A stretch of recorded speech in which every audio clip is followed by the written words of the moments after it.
Open ചെയ്ത് കൊടുക്കുക കേട്ടോ. പിന്നെ പ്ലസ് ഐക്കണിൽ ക്ലിക്ക് ചെയ്യുക. അതപ്പോൾ നമുക്ക് സെർച്ച് ബാറും അതുപോലെ തന്നെ കസ്റ്റമൈസ് സൈസ് അപ്ലോഡ് എന്നൊക്കെ കാണും. അപ്പോൾ കസ്റ്റമൈസ് സൈസ് ക്ലിക്ക് ചെയ്യുക. അങ്ങനെ അപ്പോൾ ഇങ്ങനെ ഒരു പേജാണ് നമുക്ക് ഓപ്പണായിട്ട് കിട്ടുക. അപ്പോൾ യൂണിറ്റ് എന്നുള്ളതിന് CM ആക്കി കൊടുക്കുക.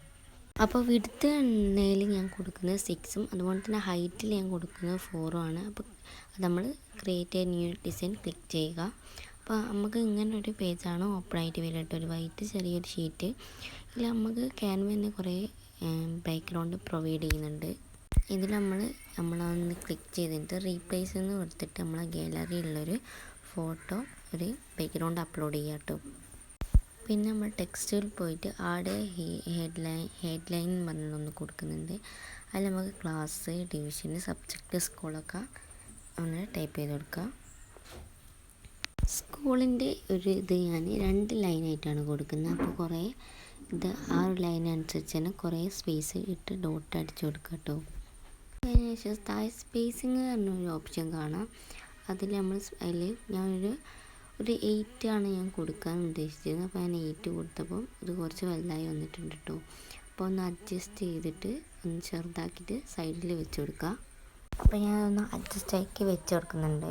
അപ്പോൾ ഇൻഷോട്ട് എന്ന ആപ്പ് നമ്മൾ ഓപ്പൺ ആക്കുക. അതിൽ ഫോട്ടോയിൽ പോയിട്ട് നമ്മൾ ഫോട്ടോൻ്റെ ബാക്ക്ഗ്രൗണ്ടൊക്കെ ഒന്ന് പോക്കിയെടുക്കണം. അങ്ങനെ നമ്മൾ ആ പോക്കിയെടുത്തിട്ടുണ്ട്.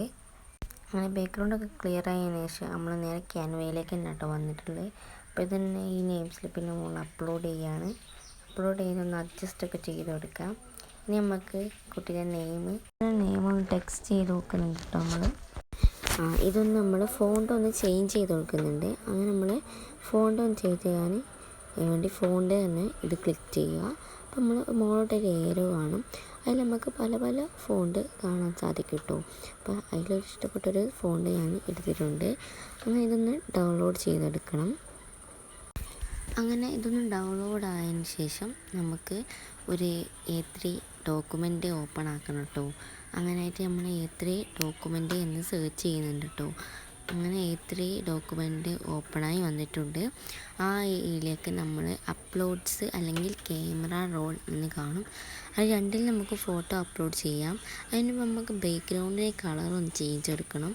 ഞാൻ ആ കളറൊന്ന് ചേഞ്ച് കൊടുത്തതിന് ശേഷം ഈ ഫോട്ടോ ഞാനൊന്ന് ഇതിലേക്ക് ഈ ഒരു A3 ഷീറ്റിലേക്ക് അപ്ലോഡ് ചെയ്യുന്നുണ്ട്.